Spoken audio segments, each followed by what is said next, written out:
चित्तौड़गढ़ के जिला चिकित्सालय के सेमिनार हॉल में सांवरिया जी राजकीय जिला चिकित्सालय द्वारा स्वैच्छिक रक्तदान, हीमोफीलिया और थैलीसीमिया पर एक दिवसीय कार्यशाला का आयोजन किया गया।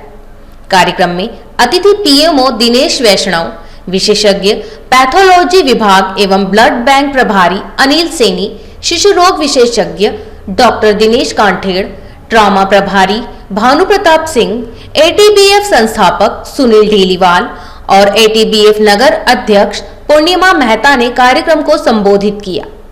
पीएमओ दिनेश वैष्णव ने संबोधित करते हुए कहा, थैलीसीमिया रोग गंभीर बीमारी है। जिसको होता है उसका परिवार ही समझ सकता है कि कितनी गंभीर समस्या है।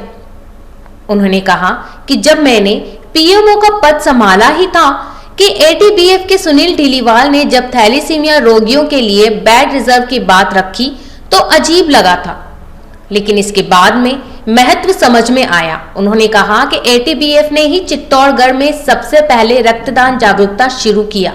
हालांकि अभी तो कई संस्थाएं आ चुकी हैं और आप सबको भी आगे जाने की आवश्यकता है। उन्होंने कहा कि कुंडली मिलान के साथ साथ थैलीसीमिया जांच भी करवा लें, ये भी बहुत जरूरी है।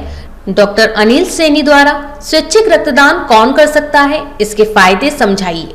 उन्होंने एटीबीएफ द्वारा महिला दिवस पर 270 यूनिट महिला रक्तदान कर इतिहास रचने की सराहना की, संस्था का आभार जताया।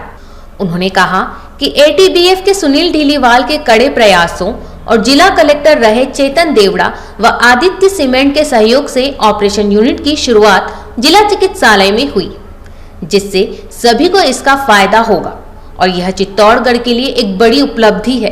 अगर कोई सरकारी कर्मचारी या अन्य किसी औद्योगिक संस्थान में काम करने वाला पुरुष या महिला आकर रक्तदान करते हैं तो उसके लिए हम सर्टिफिकेट जारी करेंगे, जिससे उसे उसी दिन का बिना वेतन कटौती अवकाश मिल सकेगा। डॉक्टर दिनेश कांठेड़ ने संबोधित करते हुए हीमोफीलिया के बारे में विस्तृत जानकारी दी। साथ ही उन्होंने बच्चों में होने वाली विभिन्न बीमारियों और उनके उपचारों के बारे में जानकारी दी। पूर्णिमा मेहता ने थैलीसीमिया के बारे में जानकारी देते हुए बताया कि यह अनुवांशिक बीमारी है। थैलीसीमिया का सीधा प्रभाव हीमोग्लोबिन पर पड़ता है। थैलीसीमिया के मरीज में ब्लड चढ़ाने की सबसे ज्यादा दिक्कत आती है और बाहर से अधिक ब्लड चढ़ाने से आयरन बढ़ने की भी समस्या का सामना करना पड़ता है। उन्होंने बताया कि थैलीसीमिया माइनर और मेजर दो प्रकार के होते हैं, जिसमें माइनर में कोई बीमारी नहीं, बस वह अगली पीढ़ी में बीमारी ट्रांसफर कर देता है, जिसका टेस्ट से पता चलता है। लेकिन मेजर बीमारी भयंकर होती है, जिसको निरंतर रक्त चढ़ाने की आवश्यकता होती है। इसके लिए उन्होंने HbA2 टेस्ट की राय दी। साथ ही अन्य को भी जानकारी पहुंचा जागरूक करने की बात की। एटीबीएफ संस्थापक सुनील ढीलीवाल ने संबोधित करते हुए कहा कि चित्तौड़गढ़ में एटीबीएफ ने रक्तदान मुहिम चलाई और आज विभिन्न मुहिम के माध्यम से जन जागरूकता का कार्य निरंतर जारी है। उन्होंने कहा कि जिस तरह से मतदान होता है उस तरह से हमने महिला दिवस पर महिलाओं को रक्तदान करवाया। उन्होंने बताया कि इमरजेंसी केस में हम सभी को देश भर में रक्त उपलब्ध करवाते हैं।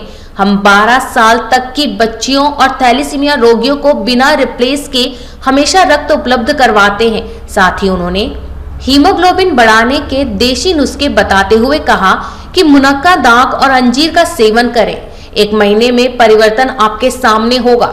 इस दौरान रक्तदान के क्षेत्र में श्रेष्ठ कार्य करने पर एटीबीएफ कार्यवाहक अध्यक्ष देव शर्मा, जिला अध्यक्ष ओम जैन, शंभुपुरा, दुर्गेश लश्कार, सुरेंद्र टेलर, मदन गोस्वामी, दिलीप सुथार, एएनएम सुनीता साडसा, विमल सोलंकी, ओम प्रकाश जायसवाल, चांदनी आदि को अतिथियों द्वारा प्रशस्ति पत्र देकर सम्मानित किया गया। कार्यक्रम का संचालन अरुण जैन ने किया।